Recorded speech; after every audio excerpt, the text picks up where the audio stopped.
ದರ್ಶನ್ ಶ್ಯೂರಿಟಿಯನ್ನು ಸ್ವೀಕರಿಸಿದ್ದಾರೆ 57ನೇ CCH ಕೋರ್ಟ್ನ ನ್ಯಾಯಾಧೀಶರು.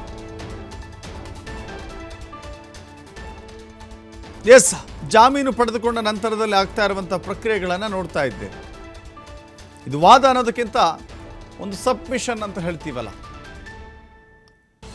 ಆ ಸಬ್ಮಿಷನ್ ಇಲ್ಲಾಗಿದೆ. ಯಾರೀ ಅದು? ಇವರಿಗೆ ಜಾಮೀನು ಕೊಟ್ಟಿರುವಂಥವ್ರು ಯಾರು, ಅಂದರೆ ಶ್ಯೂರಿಟಿ ಕೊಟ್ಟಿರುವಂಥವ್ರು ಯಾರು ಅಂತ ಹೇಳಿದಾಗ ದಿನಕರ್ ತೂಗುದೀಪ್ ಮತ್ತು ಧನ್ವೀರ್ ಅಂತ ಹೇಳಿದ್ದಾರೆ. ಸೊ ಇಬ್ಬರು ಕೂಡ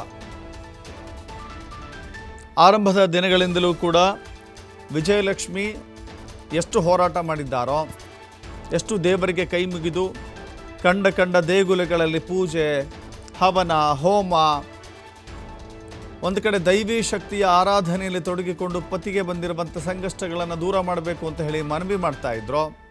ಹಾಗೆ ಕಾನೂನಿನ ಹೋರಾಟದಲ್ಲಿ ಜಯಗಳಿಸಿ ಜಾಮೀನನ್ನು ಪಡಿಬೇಕು ಅನ್ನುವ ಹೋರಾಟದಲ್ಲಿಯೂ ಕೂಡ ವಿಜಯಲಕ್ಷ್ಮಿ ನಿರತರಾಗಿದ್ದರು, ತಮ್ಮನ್ನು ತಾವು ತೊಡಗಿಸಿಕೊಂಡಿತ್ತು. ದಿನನಿತ್ಯವೂ ಕೂಡ ಕೋರ್ಟು ಕಚೇರಿ, ವಕೀಲರ ಮನೆ, ವಕೀಲರ ಕಚೇರಿ ಅಂತ ಹೀಗೆ ಅಲೆದಾಟ ಮಾಡಿ ವಿಜಯಲಕ್ಷ್ಮಿ ಕೊನೆಗೂ ಕೂಡ ತನ್ನ ಗಂಡನಿಗೆ ರಿಲೀಫ್ ಕೊಡಿಸುವಲ್ಲಿ ಆಕೆ ಯಶಸ್ವಿಯಾಗಿದ್ದಾರೆ. ವಿಜಯಲಕ್ಷ್ಮಿ ಅಷ್ಟೊಂದು ಬಲಿಷ್ಠವಾಗಿ ಮಾನಸಿಕ ಸ್ಥೈರ್ಯವನ್ನು ತಂದುಕೊಂಡು ದರ್ಶನ್ಗೂ ಕೂಡ ಮಾನಸಿಕ ಸ್ಥೈರ್ಯವನ್ನು ತುಂಬಿ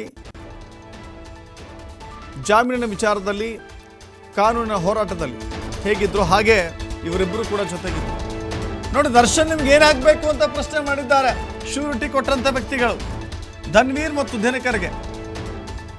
ದರ್ಶನ್ಗೂ ನಿಮಗೂ ಇರುವಂತ ಸಂಬಂಧ ಏನು? ಶ್ಯೂರಿಟಿ ಕೊಟ್ಟಿರುವ ದಾಖಲೆಗಳನ್ನು ಪರಿಶೀಲನೆ ಮಾಡಿದ್ದಾರೆ. ದರ್ಶನ್ನ ಜಾಮೀನು ಪ್ರಕ್ರಿಯೆ ಈಗ ಮುಕ್ತಾಯ ಆಗಿದೆ. ದರ್ಶನ್ ನಿಮ್ಗೇನಾಗಬೇಕು ಅಂತ ಪ್ರಶ್ನೆ ಮಾಡಿದಾಗ ಅಫ್ಕೋರ್ಸ್ ದಿನಕರ್ ಹೇಳಿರ್ತಾರೆ ನನ್ನ ಅಣ್ಣ ಅಂತ, ತನ್ವೀರ್ ಸ್ನೇಹಿತ ಅಥವಾ ಗುರು, ಅವರೇನು ಬೇಕಾದ್ರೂ ಹೇಳ್ಕೊಳ್ಬಹುದು. ಬಟ್ ಶ್ಯೂರಿಟಿ ನೀಡಿದ ನಂತರದಲ್ಲಿ ದರ್ಶನ್ಗೆ ರಿಲೀಫ್ ಆಗಿದೆ. ಈಗ ವಾಪಸ್ ಆಸ್ಪತ್ರೆಯ ಕಡೆ ಮುಖ ಮಾಡ್ತಾ ಇದ್ದ. ದರ್ಶನ್ಗೆ ಜಾಮೀನಿನ ಚಿಂತೆ ಎಷ್ಟೊಂದು ಕಾಡಿತ್ತು ಅಂದರೆ, ಅದರ ಜೊತೆಗೆ ಬೆನ್ನು ನೋವಿನ ಸಮಸ್ಯೆ ಎಷ್ಟೊಂದು ಕಾಡಿತ್ತು ನೋಡಿ. ಇನ್ನೊಂದು ಕಡೆ ಪವಿತ್ರ ಗೌಡ, A1 ಪವಿತ್ರ ಗೌಡ ಜಾಮೀನು ಪ್ರಕ್ರಿಯೆ ಕೂಡ ಮುಕ್ತಾಯ ಆಗಿದೆ. ಪರಿಚಯಸ್ಥ ಮನೀಶ್ ಎಂಬಾತನಿಂದ ಶ್ಯೂರಿಟಿ ನೀಡಲಾಗಿದೆ.